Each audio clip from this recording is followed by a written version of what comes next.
Hello everyone, welcome to RR academy Firozabad. आ जाइए सभी लोग, क्लास आप लोगों की स्टार्ट हो चुकी है और बहुत ही इंपॉर्टेंट सेशन आप लोगों का होने जा रहा है। क्लास में आपका मैं एक प्रैक्टिस सेट सॉल्व कराने वाला हूं और ये प्रैक्टिस सेट आप लोगों का झारखंड जूनियर शिक्षक भर्ती के लिए होने वाला है, जिसमें आपका इंग्लिश लिटरेचर और इंग्लिश ग्रामर दोनों होंगे और ये हमारा प्रैक्टिस सेट नंबर 1 है। आज के इस प्रैक्टिस सेट में भी सभी क्वेश्चन कराए जाएंगे जो क्वेश्चन आपके एग्जामिनेशन में आते हैं। तो चलिए स्टार्ट करते हैं। वैसे तो ये हमारी टारगेटेड क्लास है झारखंड जूनियर शिक्षक भर्ती के लिए, अदरवाइज भी ये क्लास आपकी इंपॉर्टेंट रहेगी, जैसे UP TGT, PGT, Jharkhand PGT, Jharkhand TGT, क्योंकि इसमें टोटल वही राइटर हैं जो बाकी के एग्जामिनेशन में आते हैं। और स्पेशली ये झारखंड सीजीएल के लिए बिल्कुल सेम टू सेम है, क्योंकि दोनों का जो सिलेबस है वो एक जैसा होता है। झारखंड सीजीएल का और झारखंड जूनियर टीचर का जो सिलेबस है वो एकदम सेम है, जिसमें किसी भी तरीके का कोई बदलाव नहीं है। तो चलिए स्टार्ट कर लेते हैं। और मैंने आपको कल भी बताया था कि हमारे पास एप्लीकेशन पर कंप्लीट कोर्स है आपका झारखंड जूनियर शिक्षक भर्ती के लिए। इसमें आपको इंग्लिश लिटरेचर और इंग्लिश ग्रामर दोनों चीजें कराई जाएंगी, कंप्लीट कोर्स कराया जाएगा, पीडीएफ नोट्स मिलेंगे, एमसीक्यू क्वेश्चंस होंगे, लाइव टेस्ट सीरीज होगी और लाइव क्लासेस होंगी। ठीक है, इसके लिए आपको करना क्या है, आरआर अकेडमी फिरोजाबाद एप्लीकेशन पर जाइए और उसको इंस्टॉल करिए। इंस्टॉल करने के बाद में अपने कोर्स को सिलेक्ट करिए और जल्दी से जल्दी एडमिशन ले लीजिए, जिससे कि आपकी स्टडी बहुत जल्दी स्टार्ट हो पाए। तो हम स्टार्ट करेंगे हमारा क्वेश्चन नंबर 1। जल्दी जल्दी से आंसर दीजिएगा सभी लोग। चेक करते हैं कितने कैंडिडेट का आंसर सही आते हैं। Wordsworth wrote my heart leaps up on the night of, ये क्वेश्चन शायद मैंने आपको झारखंड पीजीटी में कराया था। विलियम वर्ड्सवर्थ ने अपनी जो पोएम है द रेनबो, या फिर हम उसको बोले माई हार्ट लीप्स अप, को कंपोज किया था। किस नाइट में कंपोज किया गया था? अप्रैल 26, 1802 को, मार्च 26, 1807 को, अप्रैल 26, 1805 या फिर मार्च 26, 1802 को। बताइएगा कौन सा वाला आंसर करेक्ट हो जाएगा। लक्ष्मी नारायण, गुड इवनिंग सभी को, गुड इवनिंग सभी लोग बढ़िया हैं। सर क्लास में पेड़ वाली का डेमो कैसे मिलेगा देखने को? अरे भाई ये भी डेमो है, हमारी तो जितनी भी क्लासें हैं सभी डेमो ही तो हैं। डेमो में क्या कुछ अलग होगा बताइए मुझे। तो मैं यहाँ करा रहा हूँ यही डेमो कंसीडर कर लीजिए, अगर ये अच्छा लगता है तो क्लास ले लीजिए। चलिए तो स्टार्ट करते हैं हम। Wordsworth wrote my heart leaps up on the night of, so the right answer goes to option number ए।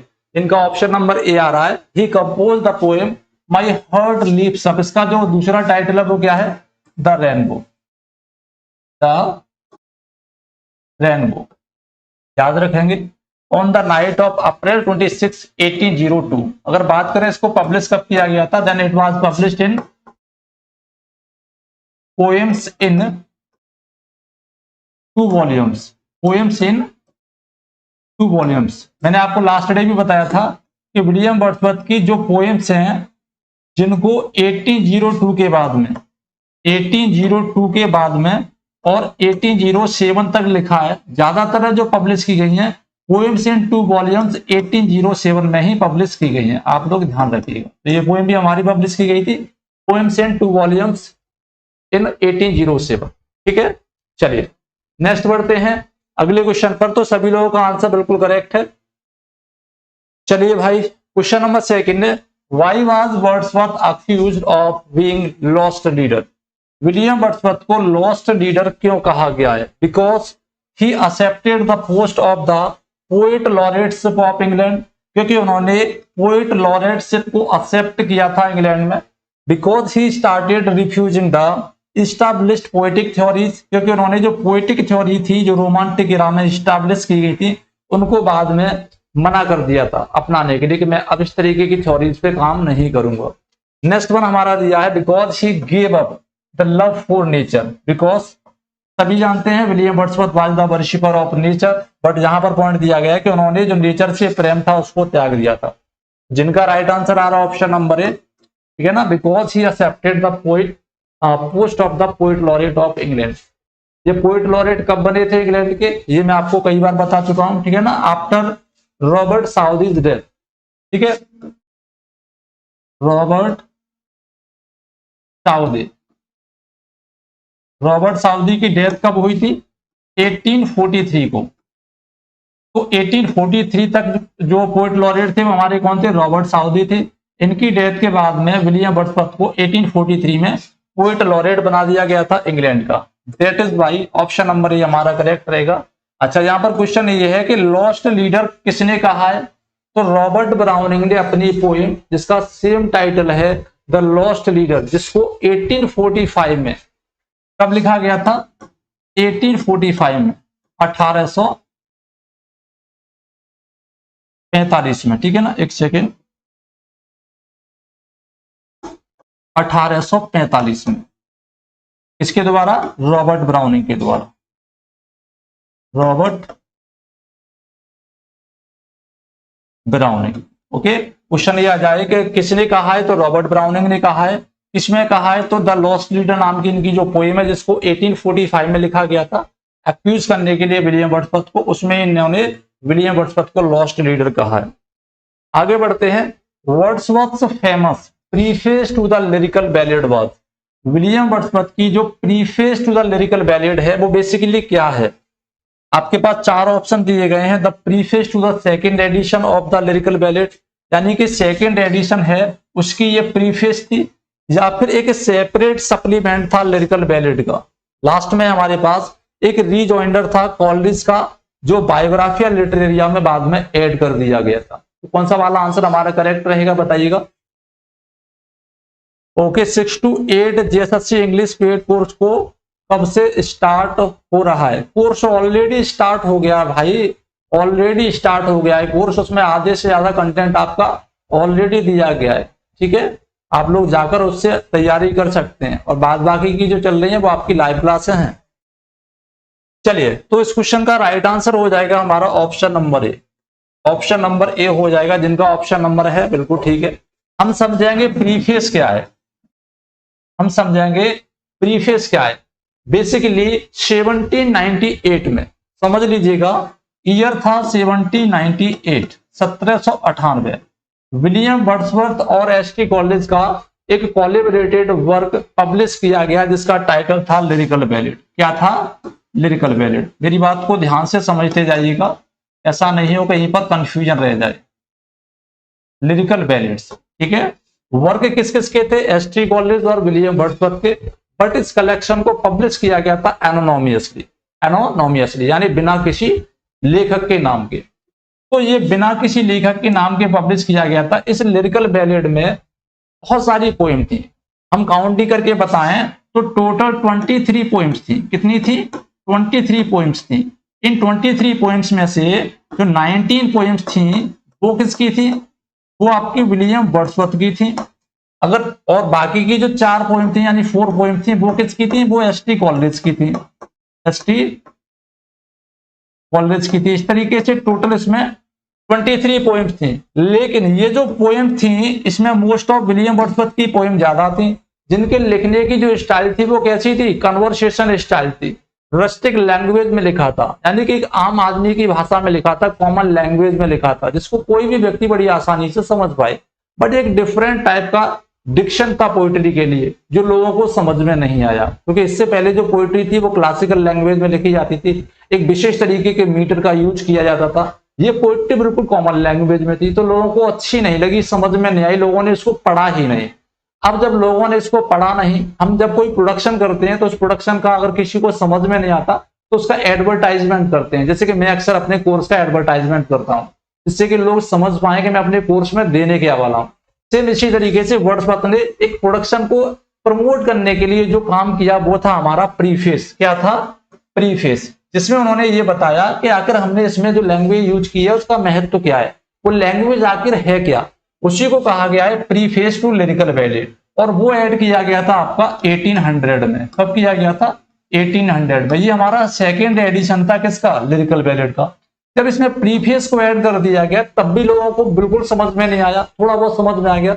अब समझ में नहीं आया तो क्या करना चाहिए? पहले इन्होंने लिरिकल बैलेड को समझाने के लिए प्रीफेस लिखा, अब प्रीफेस को समझाने के लिए उसमें थोड़ा सा एक्सपेंडेशन कर दिया, उसको बढ़ा दिया, लोगों को समझाने के लिए उसमें कुछ और ऐड किया गया, सुधार किया गया। उसको हमने कहा डिक्शन, या बोल रहे हैं हम पोएटिक डिक्शन। क्या कहें? पोएटिक डिक्शन, ठीक है ना। ये पोएटिक डिक्शन जो है ये ऐड किया गया आपका 1802 में। 1802 में, और ये हमारा एडिशन था थर्ड, लिरिकल बैलेट का थर्ड एडिशन था, जिसमें पोएटिक डिक्शन को ऐड किया गया, मतलब प्रीफेस को ही एक्सपेंड कर दिया गया। इसके बाद में लास्ट में एक और एडिशन आ गया जिसको हमने 1805 में पढ़ा है। तो इस तरीके से टोटल इसके जो नॉर्मली जो एडिशन है वो लगभग 4 एडिशन है, ये आपको ध्यान रखना है। क्लियर हो गया? तो ऑप्शन नंबर ए हमारा करेक्ट रहेगा। आगे बढ़ते हैं हम क्वेश्चन नंबर 4 पे। क्वेश्चन नंबर 4 पे दिया गया है द पोएम टेलीफोन कन्वर्सेशन, ये किस चीज पर सटायर करती है, किस चीज पर व्यंग करती है? रेसिज्म, ठीक है ना, जुडिशियल सिस्टम, लॉ, या फिर पॉवर्टी? क्वेश्चन नंबर 4 बताइएगा कौन सा आंसर हमारा करेक्ट हो जाएगा। चलिएगा,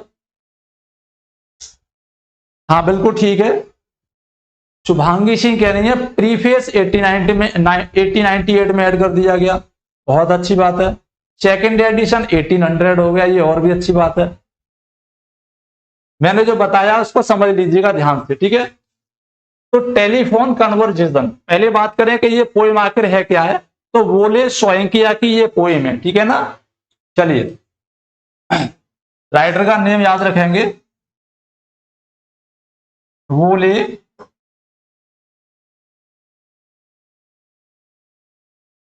सोएंका,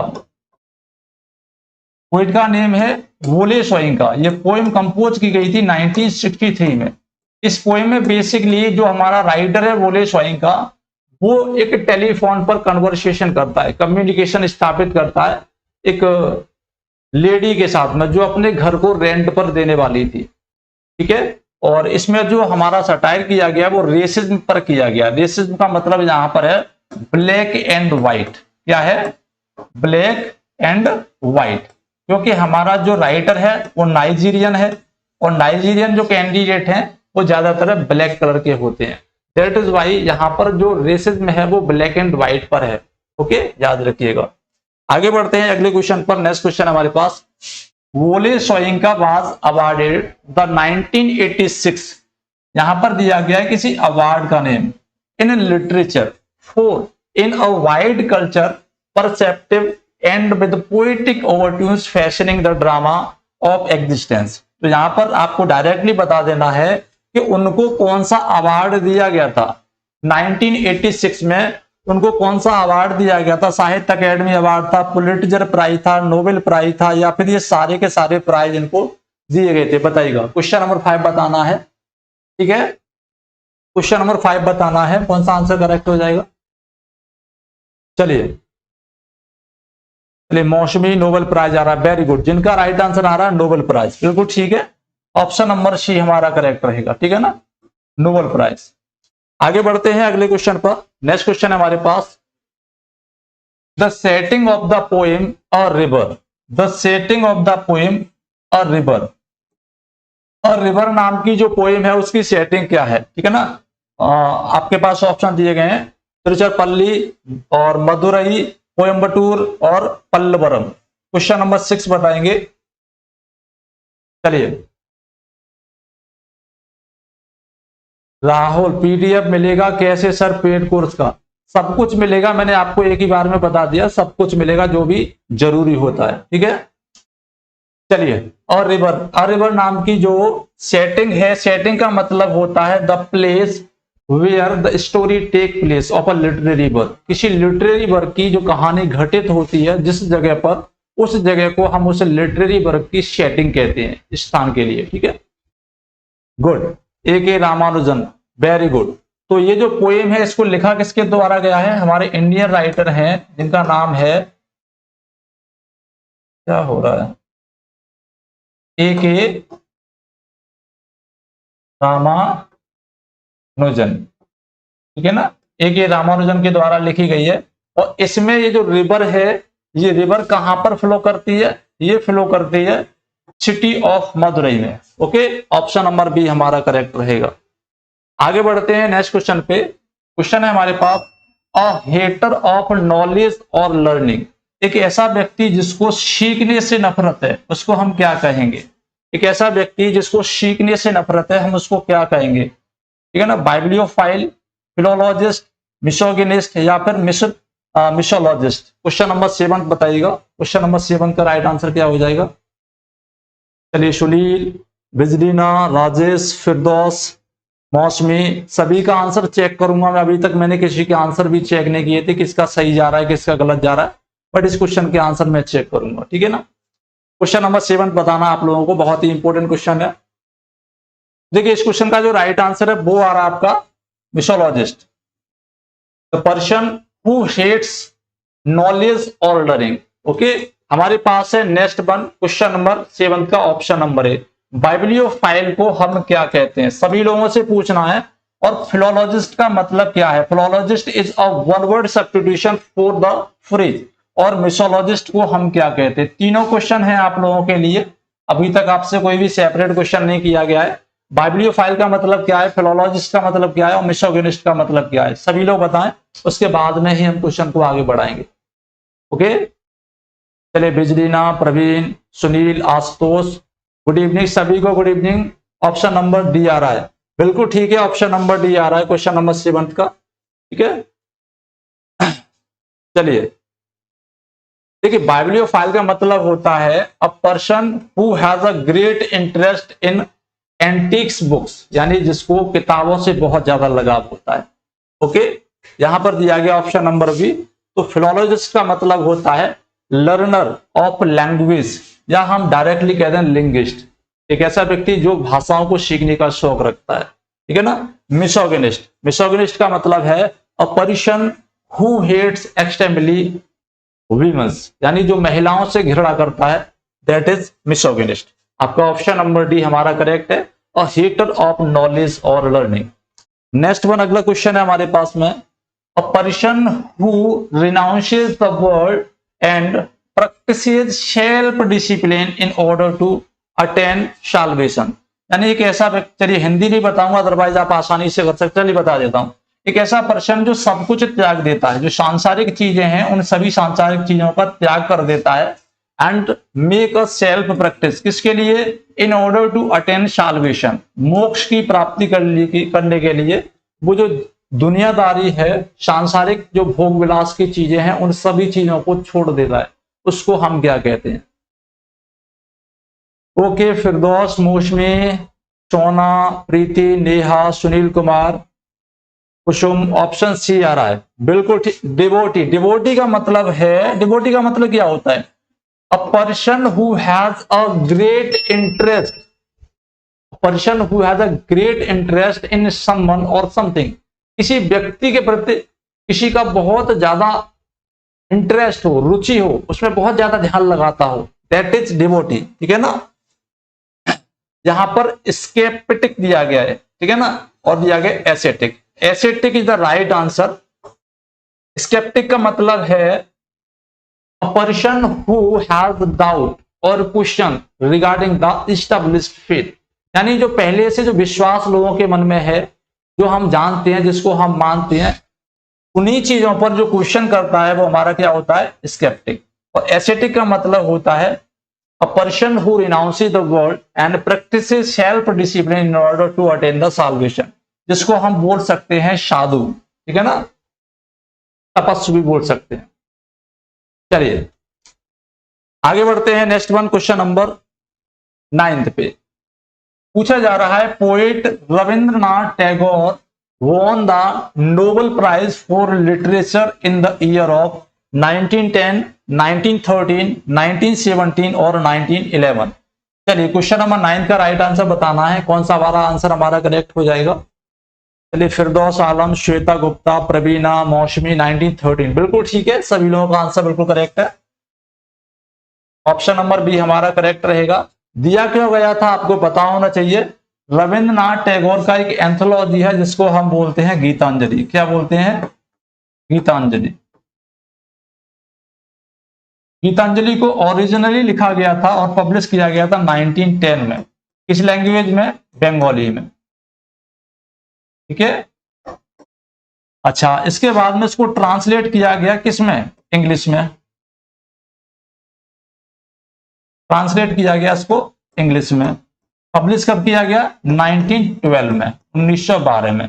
एक और इंपॉर्टेंट फैक्ट है, इसकी जो इंट्रोडक्शन लिखी गई थी, इसकी जो इंट्रोडक्शन जो लिखी गई थी वो किसके द्वारा लिखी गई थी? वो लिखी गई थी आपकी W.B. ईट्स के द्वारा।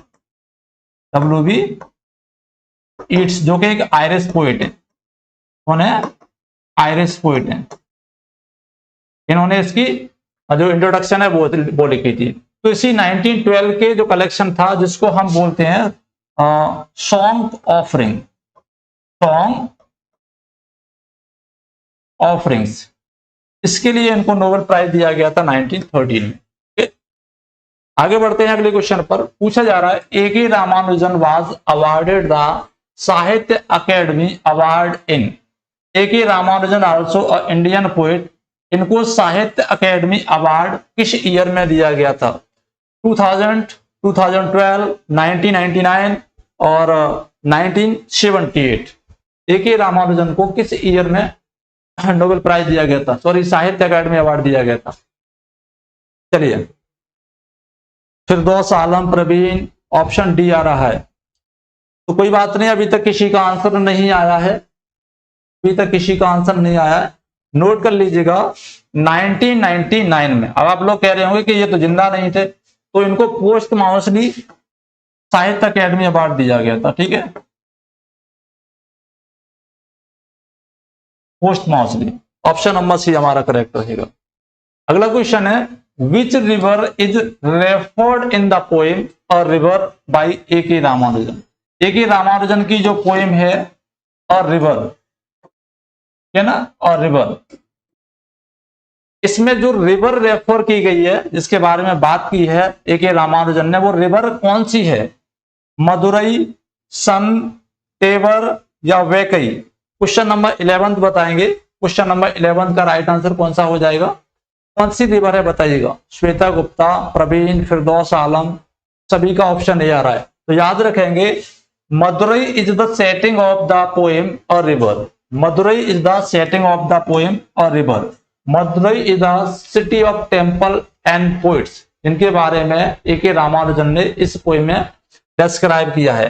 तो इस मदुरई में एक रिवर फ्लो करती है जिसका नाम है वैकई, जिसमें हर साल बाढ़ आ जाती है और गर्मियों के मौसम में वो सूख जाती है। तो जो पोएट है वो इस नदी की बाढ़ के ऊपर तो अपनी पोएट्री लिखते हैं, बट इस बाढ़ से जो भी हानि होती है, ठीक है ना, जो डिस्ट्रक्शन होता है उसके बारे में नहीं लिखते। तो यहाँ पर क्रिटिसाइज किया गया है ऐसे मदुरई के पोएट्स को A.K. रामानुजन के द्वारा। ठीक है, नेक्स्ट क्वेश्चन है हमारे पास 12th। The poem entitled a river was published इन। अच्छा क्वेश्चन है। तो अ रिवर नाम की जो पोएम है A.K. रामानुजन की, उसको पब्लिश किसमें किया गया था? The strider in 1966, the Madurai express in 1976 और द दीन बंधु पत्रिका इन 1989, या इनमें से कोई नहीं? बताइएगा किसमें इसको पब्लिश किया गया था अ रिवर को? अच्छा क्वेश्चन है, सभी को याद रखना है। और देखिए यहां पर जितने भी क्वेश्चन मैं करा रहा हूं इनमें से डेफिनेटली आपके झारखंड जूनियर टीचर भर्ती में क्वेश्चन आपके डेफिनेटली आने वाले हैं, क्योंकि ये जो क्वेश्चन है ये बहुत ही सिलेक्टेड क्वेश्चन है, बहुत ही यूनिक क्वेश्चन है। इनसे बच के क्वेश्चन आपका डेफिनेटली जा नहीं सकता। ठीक है, चलिए Sunil, Neha, Mousumi, Anisha, Kujur, 12th option number B आ रहा है। तो नोट करिएगा, इसको जो पब्लिश किया गया था वो द स्ट्राइडर नाम की जो मैगजीन थी 1966 में। ओके, इसमें इसको पब्लिश किया गया था।